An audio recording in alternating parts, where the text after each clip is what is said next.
크리스찬의 쉿, 콰이어트 타임.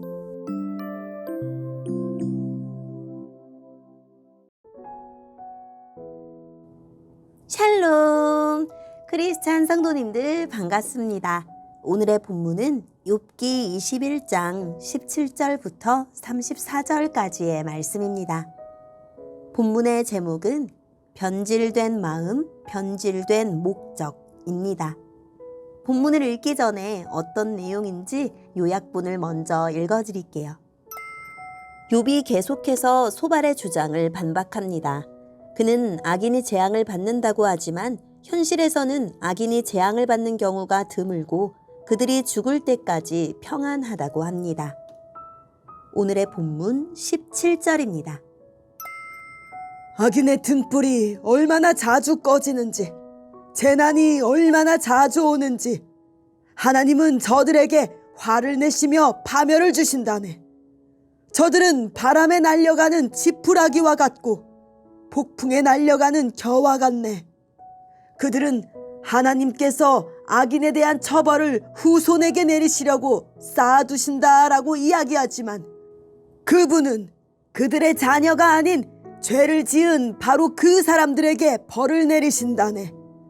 자기 눈으로 자기의 멸망을 보게 하시고 전능자의 진노를 알게 하시는 것이지. 그들이 죽을 때가 되면 자기 후손이 어떻게 되든 무슨 상관이나 하겠나. 높은 자들까지 심판하시는 하나님을 누가 가르칠 수 있겠나. 어떤 사람은 평안하고 만족하게 살다가도 한창 힘이 넘칠 때 끊어진다네.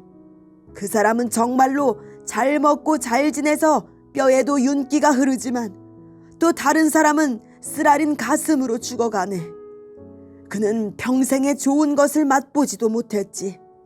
그렇지만 이 두 사람 모두 먼지 구덩이에 눕게 되고 벌레가 저들을 덮을 것일세. 보게나, 나는 자네들 생각을 다 아네. 자네들이 나를 해치려 한다는 것을 안다네.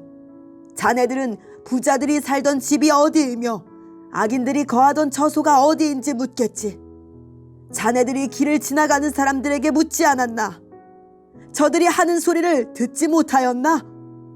악인이 재앙의 날을 면하고 진노를 바라시는 날에 건짐을 받을 거라고 말하네. 누가 악인을 꾸짖으며 그가 행한 것을 다 갚을 수 있겠나? 악인이 무덤으로 옮겨져도 무덤지기가 그의 무덤을 지키고 많은 조객들이 그의 뒤를 따르며 언덕의 흙도 그를 부드럽게 덮어줄 것이네. 그러니 어떻게 자네들이 헛되이 나를 위로할 수 있겠나? 자네들 대답은 하나같이 거짓말이네. 아멘. 오늘의 본문을 통해 이해할 수 있는 부분은 무엇일까요? 친구들은 악인이 이 세상에서 벌을 받지 않는다 해도 하나님이 그 자손들에게 벌을 주실 것이라고 합니다. 그러나 만일 친구들의 주장이 옳다면 하나님은 단 한 사람도 예외 없이 모든 악인이 살아있는 동안에 빠짐없이 심판하셔야만 합니다. 하지만 죗값을 치러야 할 당사자 대신 다른 사람을 처벌하는 것은 맞지 않습니다. 무엇보다 누구도 하나님의 뜻을 온전히 다 알 수 없습니다. 하나님의 풍요와 지혜와 지식을 누가 판단하며 그분이 하시는 일을 누가 다 이해할 수 있겠습니까? 그러므로 누구도 타인의 영적 상태를 함부로 단정할 수 없으며 각 사람을 향한 하나님의 뜻과 계획을 그 사람 주변에서 일어나는 단적인 상황으로 판단해서는 안 됩니다. 처음에 친구들은 욥을 위로하려고 찾아왔지만 그들의 목적은 변질되었습니다. 위로는 없고 예리한 지적만 가득할 뿐입니다. 예수님은 죄와 비참한 상황 속에서 죽어가는 우리를 위로하고 영원한 생명을 주시기 위한 목적으로 오셨고 당신의 몸과 마음을 다 바쳐서 그 목적을 모두 이루셨습니다. 오늘의 본문을 통해 우리에게 주시는 교훈은 무엇일까요? 욥은 의롭게 살았는데도 고난을 당하는 자신의 상황을 부당하게 느끼는 만큼 악인이 행복하게 사는 현실 또한 불공평하게 여깁니다.